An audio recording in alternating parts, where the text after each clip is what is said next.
Are you looking for ICT-based resources for your primary maths lessons? Well, today on a Resource Review ICT special, we'll be looking at 3 that might just add up to a winning formula. They are a CD Rom of activities for the most able 9-year-olds, a software package designed to teach sorts and searches, and some software for data handling. Recommending today's resources is Lynne McClure. Lynne is a freelance education consultant and chair of the Mathematical Association Primary Committee. On the panel today we have Colin Hinson, a freelance education consultant and broadcaster, and Jared Brading. Jared's deputy headmaster at St Mary of the Angels RC School in West London, and he's been trying out the resources in his lessons. Matthew Tosh, our resident ICT expert, will be calculating the effectiveness of these resources over in the test lab. Well, Lynne, the first choice of resource for us today is Mathsinsight 9. It comes on a CD Rom, it comes with these two books as well. What is this resource and why do you like it? I like Mathsinsight because I think a lot of teachers are unsure as to how to meet the needs of their most able pupils. Usually what teachers do is accelerate their children through to the next stage, and what we actually want able pupils to do is to think mathematically, and that's what this resource is all about. There are 5 different sections on the CD. The one that I'd like to show you very briefly is about writing a question, and there are 3 different questions all on the same sort of theme, and then they have a writing frame in order to make one up. The second sort of activity is one where you can open some questions out. So in this particular one, you're asked to put the block on the grid so that the answers add up to 700. What we then do is look at the dimensions of this question and ask, how could we open this question out? So we could, for example, make this grid go from 0 to 30. Would the blue cross still add up to 700? Well, before we go any further, Okay. let's go over and see what Matthew made of Mathsinsight 9. Mathsinsight 9 comprises both computer-based and paper-based activities. Of course, I'm going to be focusing on the computer-based ones today. Essentially, you've got a list of questions that you can set for pupils, and I can choose up to a maximum of 5 activities. Once I've selected them, I hit the Start button, and it takes us into the activities themselves. The one I'm going to start with is a kind of true and false statement quiz, and I can drag my answers down into the table. Now, you'll notice I'm just dragging them down into any old place at the moment, and there's no feedback because it's up to teachers to do the marking with this software. I can change activity. This one's a little bit more thought-provoking. I've got to create a series of shapes which are symmetrical, and I just have a maximum of 2 clicks. I think it's that one. Yes, I've got it symmetrical now. Now, all of the answers that you put into the programme as you scroll through the quizzes are preserved. If I just take you back to the main menu, I can't because I need to put a password in first, and I quite like this because it encourages pupils to stay focused on the task if they don't have the password. But if I do put the password in, I'll show you a couple of resources that aren't interactive. They've been included here really as kind of print masters to back up the paper copies that you've got. It's an uncomplicated resource, and above all, it's incredibly user-friendly.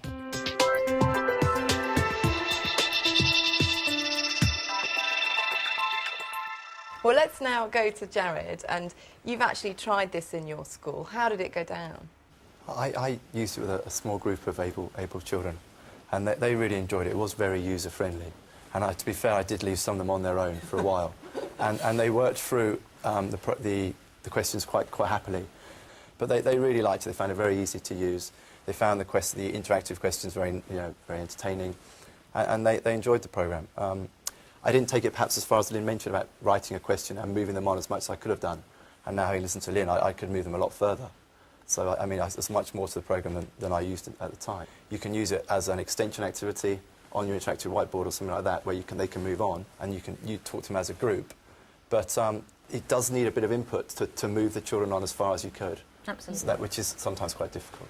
Colin, what are your thoughts on this one? Well, I was really pleased to see resources now being produced for gifted and talented pupils. You know, so often in the past when we've had gifted and talented pupils in the classroom, they've simply been given materials that were meant for the year above or something like that, whereas this is tailored to 9-year-olds who are gifted and talented in maths, and for that reason I think it's a very, very good resource. It's still in its infancy, provision for gifted and talented pupils, and I think this is a real step forward. OK, well, thank you all very much. Now let's move on to Lynne's second choice of resource, and it comes from Too Simple, and it's called To Investigate. So, Lynne, what is this resource, and what is it that you like about it? Well, unlike mathsinsight, which is a series of activities all written out for the teacher to use, this is not a series of activities. This is a tool which the teacher has to interpret. This is a database. And one of the reasons that I really like it, and I like a lot of Too Simple software for the same reason, is that they have very good teacher support. So one of the first things that you can see is a whole series of videos, each one of them lasting not very long, which gives you a quick way in to doing any of these different sorts of tasks. The other thing that I wanted to show you, which I think is very good about this, is the wizard, which helps you to devise your own database. Okay. And the children can put pictures in, and they can also put sounds. So I think this is one of the prime reasons for choosing this piece of database. OK, thanks very much, Lynne. Now let's go back to Matthew and see what he makes of To Investigate. To Investigate is a simplified version of a database package. It allows you to create databases from scratch, but I'm going to demonstrate it using an example database that comes with the program. Now, all of our records are displayed as images, and you can drag them around and regroup them on the page. Double-clicking on a record brings up the fields within the record, and provided the database isn't write protected, you can edit the values.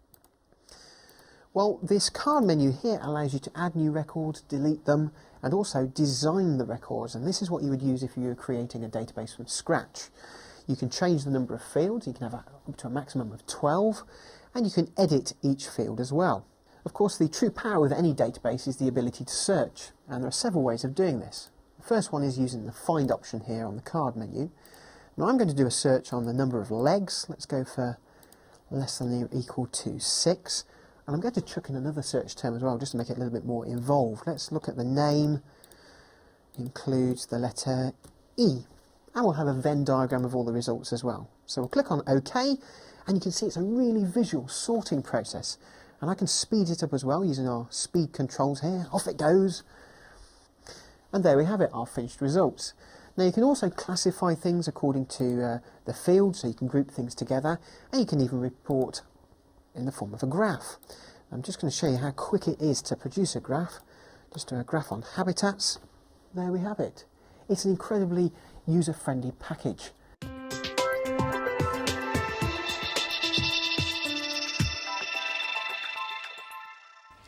Well, Lynne, Matthew described this as a user-friendly resource, but it's not cheap. Coming in around £200, you'd want to get a lot of use out of this. And I think you could, because whereas mathsinsight was probably only for one class, I don't see why this shouldn't be for the whole of Key Stage 2 or even the top of Key Stage 1. And if you think you were putting that on a network, actually that represents quite good value for money.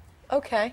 Well, Jared, good value or not, I mean, how did it go down in your classroom? It took us a bit of time, I have to say. Everyone's talking about how user-friendly it was. I had to spend quite a while getting started. But once I got to grips with what they're asking for, then we started to move forward quite quickly. And you can do some really good stuff with it, and the children did really enjoy it. I used a small group again, and we started to look at their own teachers. So they created a database of all the teachers in the school. So as a characteristic, we sort of feel hair colour, gender, vegetarian, tea, coffee, height, weight, and it went really well. So they were going off to find their own, to interview a teacher and bring it back. And it has got loads of scope for that, as well as the stuff, the database that's already on there. So it's as good as you can make it, really. Colin, what do you think of it? Well, as soon as I saw it, and I saw it was from Too Simple, I breathed a sigh of relief, so I'm in my comfort zone, you know, because a lot of teachers are familiar with Too Simple, and picking up on that thing about using it with other subjects. I mean, to me, that actually addresses that problem with its cost. That's true. Because now you can use it in the science classroom, you can use it for history, you can use it for just about any subject within the curriculum. With cross-curricular purposes, I can see all sorts of things. Matthew did it with looking at science, didn't he, with classifying animals and so on. So, a fantastic resource. We were going to take it further, and children were going around with a digital camera to take photos of the teacher, and then they're going to import those into file and then bring that into the database as well. Can I just say you can add sound to it too? So Yeah. for those children who are not terribly good at reading and writing, they can actually record something. So that's very useful too. OK, well, time now to move on to Lynn's third choice of resource, and this is called Furbles. Yes. Tell us about this one, Lynne. I love this. I love it partly because it was invented by somebody who was a student teacher, and I think anybody who can find the time to invent something when they're a student teacher, I take my hat off to them. What is Furbles? Furbles is a series of, a set of little animals. Here they are. And they can be different colours, different shapes, and they can have different numbers of eyes. And as you can see, when I move the cursor around, the eyes follow me. Which that one's got 3 eyes. Yes, you can make them have any. So you can sort in the sense of putting them into a bar chart by colour or eyes or whatever they are. So for young children, I think this is a lovely way of showing how a data set goes into a diagram. Right. But the thing that I really like, actually, is the toolkit, where you can make a set. So if you're trying to get children to work systematically, for example, how many Furbles will there be if you've got 2 colours and they're allowed 3 different numbers of eyes? Here we are, they've got 3, and this is a red one, so let's have one of those. And then we could have a yellow one, which is the same. Let's have one of those. But then we need them with 2 eyes, so let's have one of those. Oh, I see what So you can develop a whole set. So although it's intended, I think, to be a sorting, data handling thing, I actually think it's more than that. There's sort of quite a problem-solving element to it too. Lynne, we're just evaluating a demonstration version here.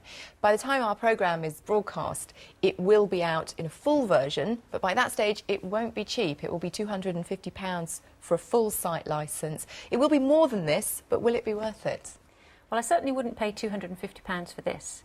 But I think we'd have to reserve judgment until we saw what the full version was like to see whether it really was value for money. But then this is free and downloadable, so everybody ought to download it now quickly whilst it's still free. And have a look. Yeah. OK. Well, Jared, what did you make of Furbles? The children loved it. They really enjoyed it. They found it a very enjoyable resource. They went away and played it. But as a starter, it was an excellent starter on the interactive whiteboard. We sorted the Furbles by eyes, by colour, by shape, and number of sizes of shape. And it was a very good starter. But then to take it further, it was a bit limited, and that was the end of the activity, really. The children on their own played with it quite nicely for 5-10 minutes and said, OK, now what do we do? And once they'd seen the eyes move around, they changed the number of Furbles to 100. They were a bit sort of, OK, now what? Colin, did you like the Furbles? I enjoyed it, and my daughter enjoyed it very much. She very much saw them as computer pets, you know, and she wanted to keep them on screen the whole time and wanting to do a lot more with them, so it'd be good to see the full version when it arrives. Absolutely. Yeah. All right, well, I'm afraid that's all we've got time for today. But just to recap, the 3 resources that we've looked at are Maths Insight 9 from NFER Nelson, To Investigate from Too Simple Software Limited, and the demonstration version of Furbles from Alec McClure. The full version to be released by Sherston Software in early 2007. For more information about the resources we've looked at today, go to our website. That's teachers.tv/resource review. Or if you want to email us, resourcereview@teachers.tv. I'd like to say a very big thank you to our panel, to Lynne, to Jared and to Colin. Thank you for joining us. We'll see you next time on Resource Review. Bye-bye.